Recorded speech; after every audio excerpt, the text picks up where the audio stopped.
பிரச்சனையை நான் சொல்லியிருக்கேன். அதிகாரிகிட்டே சவால் என்கிட்ட பேசுனது 3 CO மாறியாச்சு.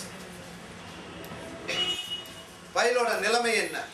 அந்த பயிலுக்கு கொடுத்தா அந்த 27 பயிலும் திருப்பப்படுகிறது அப்படின்னு 27 ஸ்கூல் ஒரு முகமாக இருந்து கன்சியூமர் கோர்ட்லேயோ இல்லை செஷன்ஸ் உரிமையியல் நீதிமன்றத்திலேயோ வழக்கு தொடர்ந்தால் அதிகாரி ஆடிப்போம். அக்னாலேஜ்மெண்ட் கிடையாது. இடையில சவுண்ட் விட்டா ஏவோ அக்னாலேஜ்மெண்ட் கொடுத்தாங்க நம்ம தமிழன் இருக்கும்போது. இப்போ அக்னாலேஜ்மெண்ட் ஸ்கூல்காரர் சார் கையெழுத்து போட்டால் பயிலே உண்டா இல்லையா? ஆனால் நர்சரி பிரைமரி பயில்கள் கொண்டு போய் கொடுத்தீங்க. அந்த பள்ளிகளுடைய கம்ப்ளைண்ட் காவல்துறைக்கு தான் போகும். இந்த மாதிரி எங்கள் காவல்துறைக்கு தான் போகும். அது வந்து காம்ப்ரமைஸே கிடையாது. ஏன்னா